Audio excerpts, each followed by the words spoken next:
వర్ష భీభత్సం ప్రతి ఏటా కొనసాగుతూనే ఉంది. చినుకు పడితే చాలు భాగ్యనగరం చెత్తరవుతోంది. జడివానతో గ్రేటర్ హైదరాబాద్ అతలాకుతలం అవుతోంది. విశ్వనగరంలో నిత్యం నరకం తప్పడం లేదు.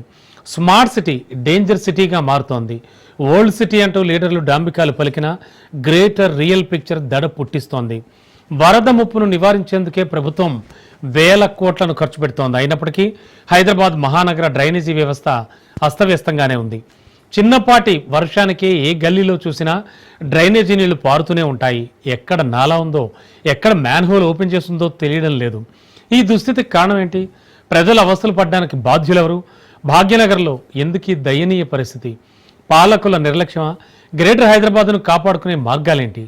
పాలకుల ముందున్న సవాలేంటి? వాటి పరిష్కారం కోసం ప్రభుత్వాలు అసలు ఏం చేస్తే బెటర్?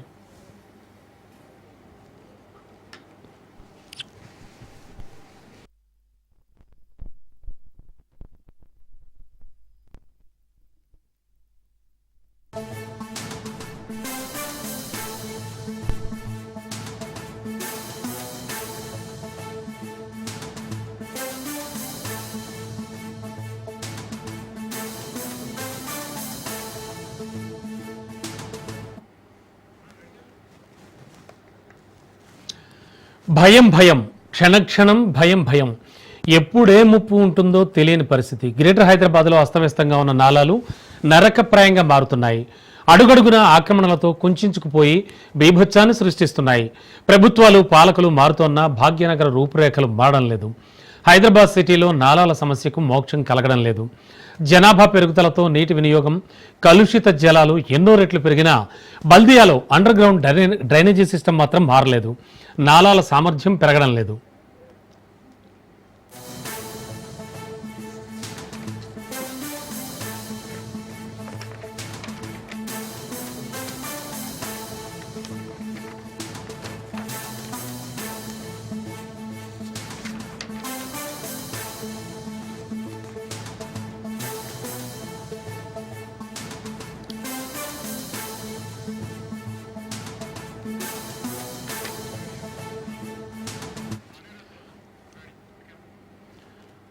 గట్టి వర్షం పడితే చాలు రోడ్లన్నీ కాలువలను తలపిస్తున్నాయి. ట్రాఫిక్ పద్మ వ్యూహంలా మారిపోతోంది.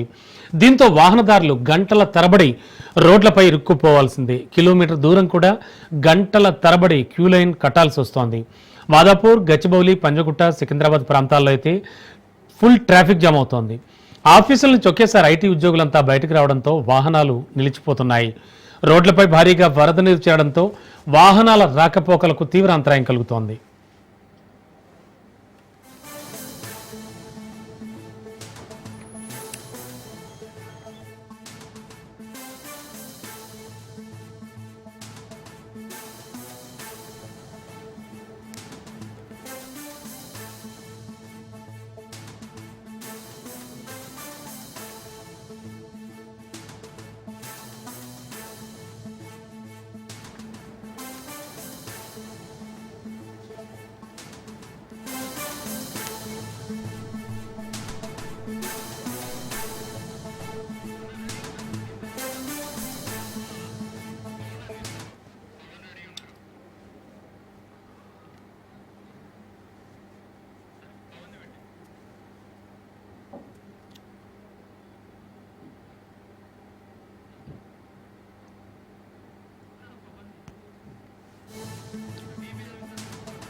ప్రతి ఏటా వర్ష భీభత్సం కొనసాగుతూనే ఉంది. చినుకు పడితే చాలు భాగ్యనగరం చిత్తరవుతోంది.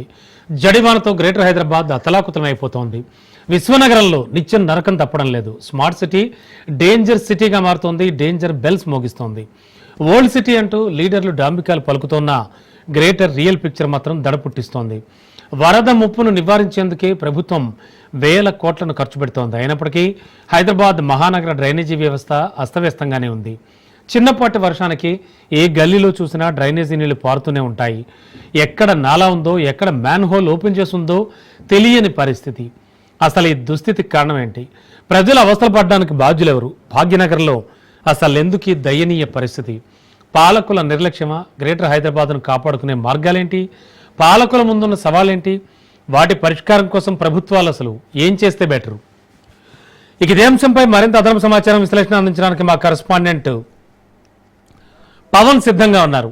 పవన్, అసలు ఏం జరుగుతోంది? మళ్ళీ డేంజర్ బెల్స్ మోగుతున్నాయి, మళ్ళీ వర్ష సూచన చెప్పింది ఆల్రెడీ వాతావరణ శాఖ. అండ్ ఈ నేపథ్యంలో అసలు ఓవరాల్గా చూస్తే కనుక అసలు ఈ సమస్యకి మూల కారణం ఎక్కడుందనుకోవచ్చు, అండ్ దీనికి సంబంధించి ఎలాంటి సొల్యూషన్స్ ఆలోచిస్తోంది ప్రభుత్వం? అయితే మనం ఇక్కడ ఒక విషయాన్ని గమనించాల్సి ఉంటుంది. ఎన్ని ప్రభుత్వాలు మారినా కానీ ఈ యొక్క సమస్యను మాత్రం ఏ ప్రభుత్వం కూడా పట్టించుకునే పరిస్థితి చాలా కష్టంగా కనిపిస్తుంది. ఎందుకంటే ఓవరాల్గా చూస్తే ప్రతిసారి వర్షం పడ్డప్పుడల్లా కూడా ఇప్పుడు హైదరాబాద్లో చాలా నరకయాతన అనుభవిస్తున్నారు. అయితే అనుభవిస్తున్న నేపథ్యంలో చాలా ప్రభుత్వాలు, ఇటు కాంగ్రెస్ ప్రభుత్వం కూడా అధికారంలోకి రాగానే హైదరాబాద్లో ఎక్కడ వర్షం కురిసినా, ఇక్కడ ఇలాంటి సమస్యాత్మకమైన ప్రాంతాలు ఉన్నా వాటన్నిటిని కూడా పరిష్కరిస్తామని చెప్పి కూడా కాంగ్రెస్ ప్రభుత్వం కూడా అధికారంలోకి రాగానే ఇదే యొక్క విషయాన్ని కూడా చాలా స్పష్టంగా తన వైఖరిని కూడా కాంగ్రెస్ ప్రభుత్వం చెప్పింది. అయితే నిన్న మొన్న చూసిన భారీ వర్షాలకు చూస్తే మాత్రము ప్రజలు చాలా నరకయాతన అనుభవించాల్సిన పరిస్థితి కూడా మనం చూస్తున్నాము. లోతట్టు ప్రాంతాలు అయితే పూర్తిగా మునిగిపోయి ఇంట్లో ఉన్న వారంతా కూడా బయటకు వచ్చిన పరిస్థితిని కూడా మనం చాలా ఖచ్చితంగా చూస్తున్న పరిస్థితి కూడా చూస్తున్నాము. కాబట్టి ఈ నేపథ్యంలో చూస్తే ప్రభుత్వాలు ఇప్పటికే దీనిపైన ఎన్నోసార్లు దీనికి సంబంధించి అనాలిసిస్ కూడా చేశారు. ఎక్కడైతే సమస్యాత్మకమైన ప్రాంతాలు ఉన్నాయో వాటన్నిటిని కూడా ఐడెంటిఫై కూడా చేశారు. ఐడెంటిఫై చేసి అక్కడ ఏ విధంగా యొక్క భారీ వర్షం కురిస్తే మాత్రము ఇలాంటి ప్రమాద హెచ్చరికలు కాకుండా ఎలాంటి చర్యలు తీసుకోవాలనేది మాత్రము నిపుణులతో కూడా ఈ యొక్క భేటీ జరిపించారు. భేటీ జరిగిన నేపథ్యంలో అక్కడ కొన్ని దీనికి సంబంధించి డిస్కషన్లో కొన్ని కీలకమైన పాయింట్స్ కూడా వాళ్ళంతా కూడా కనుక్కున్నారు. అయితే కనుక్కున్న వారికి మాత్రమే పేపర్ల వద్దనే దీనికి సంబంధించిన పరిష్కారం కొనసాగింది. కానీ నిజంగా యొక్క ఏదైతే సమస్యాత్మక ప్రాంతాలున్నా అక్కడికి వచ్చి మరి యొక్క సమస్యను మాత్రం పరిష్కరించాల్సిన పరిస్థితి ఉన్నా కూడా ఎక్కడా కూడా ఏ అధికారి మాత్రం పట్టించుకోలేని పరిస్థితి కూడా చూస్తున్నాము. ఎందుకంటే ప్రతిసారి ఒక వర్షం పడ్డప్పుడల్లా అధికారులను అలర్ట్ చేయడము, అంతేకాకుండా డేంజర్ బెల్స్ ఉన్నాయని చెప్పడము, ఇలాంటివి మాత్రం అధికారులు కేవలం హెచ్చరికలు జారీ చేస్తున్నారు తప్ప ఎక్కడైతే సిచ్యువేషన్ కంట్రోల్ అదుపు తప్పుతుంది అనేది మాత్రము తెలిసి కూడా అక్కడ ఎందుకు చేయలేకపోతున్నారు అనేది మాత్రం ప్రధానంగా ప్రజల నుంచి కూడా పెద్ద ఎత్తున దీనికి సంబంధించి మనము వారి విమర్శలు కూడా వస్తున్న పరిస్థితి చూస్తున్నాము. అయితే ఓవరాల్గా చూస్తే ఇప్పుడు హైడ్రా కూడా దీనికి సంబంధించి జాయిన్ అయింది. హైడ్రా కూడా తన వైఖరికి సంబంధించి ఇప్పటికే చాలా స్పష్టంగా చెప్పింది. ఎక్కడైతే ఈ యొక్క అక్రమ కట్టడాలు అంటే ముఖ్యంగా నాలాలు కావచ్చు, చెరువులకు సంబంధించిన వద్ద అక్రమ కట్టడాలు కడితే కానీ దీనికి సంబంధించి పూర్తిగా కూల్చివేస్తాము. అంతేకాకుండా నాలాల పైన ఒక అక్రమ కట్టడాలు కూల్చివేస్తే భారీ వర్షం పడ్డప్పుడు ఎక్కడా కూడా ఈ యొక్క వర్షం నీరు రోడ్లపైన ఉండకుండా చాలా నాలాలో మంచిగా నీట్గా వెళ్ళిపోతుంది, అప్పుడు సమస్య కూడా ఉండదు అనేది మాత్రము హైడ్రా కూడా తన వైఖరి కూడా చెప్పింది. కానీ ఎక్కడ కూడా దీనికి సంబంధించి తమ వైఖరిని మాత్రం పూర్తి చేయలేని పరిస్థితి కూడా చూస్తున్నాము. ప్రతిసారి వర్షం పడ్డప్పుడల్లా ట్రాఫిక్ జామ్ కావచ్చు, అంతేకాకుండా నాలాలో మనుషులు కొట్టుకుపోయిన పరిస్థితి చూస్తున్నాము. ఇలాంటి యొక్క ఘటనలు జరుగుతూనే ఉన్నాయి. కానీ దీనిపైన ఎందుకు చర్యలు తీసుకోలేకపోతున్నారు అనేది మాత్రం ప్రధానంగా దీనిపైన ప్రజలు కూడా పెద్ద ఎత్తున ఆందోళన చేస్తున్న పరిస్థితి కూడా చూస్తున్నాము. అయితే నిన్న కురిసిన భారీ వర్షానికి అయితే రోడ్లపైన పూర్తిగా ట్రాఫిక్ జామ్ అయింది. ఒక్కొక్కరు కూడా ఇంటికి వెళ్ళాలంటే కూడా 4-5 గంటల సమయం పట్టాల్సిన పరిస్థితి కూడా పట్టింది.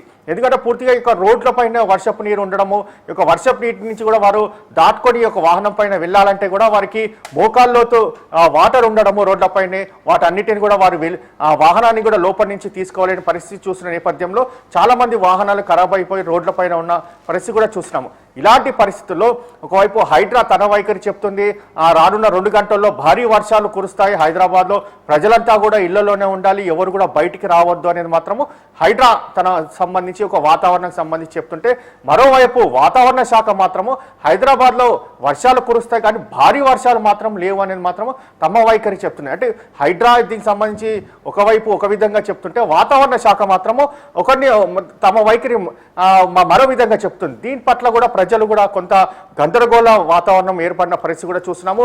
అయితే ప్రజెంట్ మాత్రం ఈ యొక్క వాతావరణం సంబంధించిన వెబ్సైట్ని చూద్దాము. ఈ యొక్క వెబ్సైట్లో చూస్తే మాత్రము ఇక్కడ ఎల్లో అలర్ట్ ఉంది, ఆరెంజ్ అలర్ట్ ఉంది, గ్రీన్ అలర్ట్ ఉంది. గ్రీన్ అలర్ట్ ఉంటే మాత్రము ప్రధానంగా మామూలుగా వర్షాలు కురుస్తున్నాయి అన్నట్టు, అంతేకాకుండా ఎల్లో అలర్ట్ ఉంటే మాత్రము దీనికి సంబంధించి యొక్క భారీ వర్షాలు ఉండట్టు దీనికి సంబంధించి మనం చూస్తున్నాము. అదే ఆరెంజ్ అలర్ట్ ఉంటే మాత్రం భారీ నుంచి అతి భారీ వర్షాలు కురిసే అవకాశం కూడా ఉంది.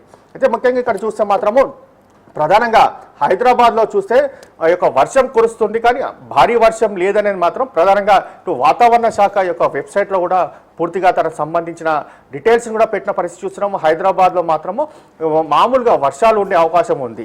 అదే మరోవైపు రంగారెడ్డికి చూస్తే మాత్రము ఈ యొక్క భారీ వర్షం అంటే ఎల్లో అలర్ట్ దీనికి సంబంధించి ఇప్పటికే జారీ చేసిన పరిస్థితి కూడా చూస్తున్నాము. ఇక్కడ మాత్రము ఆ యొక్క రంగారెడ్డికి సంబంధించి మాత్రం ఎల్లో అలర్ట్ లో ఈ యొక్క భారీ వర్షం ఉందనేది మాత్రం ప్రధానంగా దీనికి సంబంధించి వాతావరణ శాఖ కూడా చెప్తున్న పరిస్థితి చూస్తున్నాము. మరోవైపు ఆరెంజ్ అలర్ట్ అంటే నల్గొండ సంబంధించిన జిల్లాలో మాత్రము ఆరెంజ్ అలర్ట్ కూడా దీనికి సంబంధించి పూర్తిగా మనం చూస్తున్నాం. అంటే భారీ వర్షాలు కురిసే అవకాశం ఉంటుంది కాబట్టి దీని పట్ల దీనికి సంబంధించి ప్రజలు అప్రమత్తంగా ఉండాలి అనేది మాత్రం ప్రధానంగా దీనికి సంబంధించి వాతావరణ శాఖ కూడా హెచ్చరికలు కూడా జారీ చేస్తున్న పరిస్థితి చూస్తున్నాం. మరోవైపు చూస్తే ఇక్కడ ఎల్లో అలర్ట్ అంటే ఆదిలాబాద్లో కూడా మామూలుగా ఒక వర్షం కురిసే అవకాశం ఉందనేది మాత్రం ప్రధానంగా చెప్తున్న పరిస్థితి చూస్తున్నాము. మరోవైపు ములుగు జిల్లాలో కూడా ఇదే సిచ్యువేషన్ కంట్రోల్లో ఉంటుంది. ఒక వర్షం కురిసే అవకాశం ఉంటుంది, భారీ వర్షం అనేది మాత్రం ప్రధానంగా చెప్తున్నాము. అంతేకాకుండా ఇక్కడ చూస్తే మాత్రము ఇక్కడ మరోవైపు ఇటు మహబూబ్ నగర్లో కూడా వర్షం కురుస్తుంది. అతి భారీ వర్షం కాదు, మామూలుగా వర్షం కురుస్తుంది అనేది మాత్రము ఈ యొక్క వెబ్సైట్లో కూడా చెప్తున్న పరిస్థితి కూడా చూస్తున్నాం. ఓవరాల్గా ఈ యొక్క సిచ్యువేషన్ మాత్రము ఇటు హైదరాబాద్ సంబంధించి చూస్తే సిటీ ఫారెస్ట్కి సంబంధించి చూస్తే కూడా ఇక్కడ కొన్ని చోట్ల ఈ యొక్క వర్షాలు కూడా ఎక్కడెక్కడ వర్షాలు కురుస్తున్నాయని మాత్రం ప్రధానంగా దీనికి సంబంధించి కొన్ని ఏరియాస్ కూడా దీనికి చాలా స్పష్టంగా చెప్తున్న పరిస్థితి చూస్తున్నాము. మొత్తానికి ఇటు వాతావరణ శాఖ ఒక విధంగా చెప్తుంటే మాత్రము హైడ్రా మాత్రము మరొక విధంగా తమ వైఖరి కూడా చెప్తున్న పరిస్థితి కూడా చూస్తున్నాము. మొత్తానికి దీని పట్ల మాత్రము ఇటు హైడ్రాకు వాతావరణ శాఖ ఇద్దరి మధ్య సమన్వయ లోపంతో ప్రజలు మాత్రం చాలా ఇబ్బందులు పడుతున్న పరిస్థితి కూడా చూస్తున్నాం. కాబట్టి ఇప్పటికైనా వీళ్ళంతా కూడా ఒక మీటింగ్ ఏర్పాటు చేసుకొని ప్రజలను మాత్రం తప్పుదోవ పట్టకుండా అసలు నగరంలో ఏం జరుగుతుంది, వర్షం పడితే ప్రజలు ఏ విధంగా ఉండాలనేది మాత్రం ప్రధానంగా చెప్పాల్సిన పరిస్థితి యొక్క ప్రభుత్వ అధికారులకు ఉంటుంది. కానీ మాత్రం ఇక్కడ ప్రభుత్వ సంబంధించిన శాఖల మధ్యలోనే సమన్వయం లోపంతో ఇటు ప్రజలు కూడా తీవ్ర ఇబ్బందులు పడుతున్న పరిస్థితి చూస్తున్నాము. మరోవైపు ఈసారి గిట భారీ వర్షాలు కురిస్తే మాత్రము ఇటు ఎప్పటికప్పుడు అధికారులు రోడ్లపైన ఉంటాము. ఇక్కడ ఇక మ్యాన్ హోల్స్ కానీ డ్రైనేజ్ వ్యవస్థ సంబంధించి మాత్రం ఎవరు కూడా మాట్లాడిన పరిస్థితిలో ఉన్నారు. కేవలం వర్షం పడ్డప్పుడు మాత్రమే హడావుడి చేయడము, దాని తర్వాత వర్షం పడ్డాక ఈ యొక్క పూర్తిగా కంప్లీట్గా సిచ్యువేషన్ కంట్రోల్కి రావడంతో ఈ యొక్క ఎవరు కూడా దీనికి సంబంధించి పట్టించుకునే పరిస్థితి కూడా మనం చూస్తున్నాము. ఇదే తరహాలో హైదరాబాద్తో పాటు తెలంగాణ రాష్ట్ర వ్యాప్తంగా దీనికి సంబంధించి ఇదే సమస్యతో ప్రజలు ఎన్నో రోజుల నుంచి కూడా పోరాడుతున్నా కూడా ఏ ప్రభుత్వం వచ్చినా దీని పట్ల కేవలం మాటల వరకు మాత్రమే హామీలు ఇస్తుంది, కానీ చేతుల రూపంలో మాత్రం ఎక్కడ కూడా ఎలాంటి పనులు చేయలేదని మాత్రం మనకు చాలా స్పష్టంగా కనిపిస్తుంది. పవన్, ముఖ్యంగా భాగ్యనగరంలో భారీ వర్షం పడింది అంటే కనుక అసలు ఎన్ని ప్రాంతాలు సేఫ్ అని ఒక క్వశ్చన్ వేసుకుంటే కనీసం బల్దీ అధికారుల్లో అయినా సరే దీనికి ఆన్సర్ దొరుకుతుంది అనుకోవచ్చా? వాళ్ళ దగ్గర కరెక్ట్ డేటా ఉంటుందా? అలాగే వాతావరణ శాఖ అంచనా వేసింది జరుగుతోందా లేదా? ఇది కూడా వాతావరణ శాఖ మీద కూడా చాలా జోక్స్ వేసుకుంటూ ఉంటారు. దీన్ని ఎలా చూడాలి పవన్? అయితే ఇక్కడ మనం ఖచ్చితంగా ఒక విషయాన్ని మాత్రము గమనించాల్సిన పరిస్థితి ఉంది. ఎందుకంటే ఇప్పటికే అధికారులు ఎన్నో సర్వేలు చేశారు. వర్షం పడ్డప్పుడు సెన్సిటివ్ ఇష్యూ, అంతేకాకుండా ఇంకా అతి సున్నితమైన సమస్యలు ఎక్కడెక్కడ ఉన్నాయి అనేది మాత్రం రెండు యాంగిల్లో కూడా దీనిపైన సర్వే చేశారు. స్వయంగా అధికారులు వెళ్ళి వర్షం పడ్డప్పుడు దీనికి సంబంధించి ఎక్కడైతే ఈ యొక్క సెన్సిటివ్ ఇష్యూ ఉందో అక్కడికి వెళ్ళి మాత్రము వాళ్ళు డ్రాయింగ్ రూపంలో కూడా అన్ని వివరాలను కూడా సేకరించారు. అక్కడ స్థానికులను కూడా అడిగి పూర్తిగా సమస్యలను కూడా తెలుసుకున్నారు. అయితే తెలుసుకున్నాక దానికి సంబంధించి మాత్రము ఎక్కడా కూడా వాటిని రెక్టిఫై చేయాలి, అంటే ఈ సమస్య వచ్చినప్పుడు ఏ విధంగా ఈ యొక్క సమస్యను పూర్తిగా రెక్టిఫై చేయాలనేది మాత్రము అధికారులు ఇప్పటి వరకు కూడా ఏ ఒక్కరు కూడా వచ్చిన పాపాన దాఖలు కూడా కనిపించలేని పరిస్థితులు ఉన్నాయి. కేవలం ప్రజల వద్దకు రావాలి దీనికి సంబంధించి. Okay Pawan, thank you.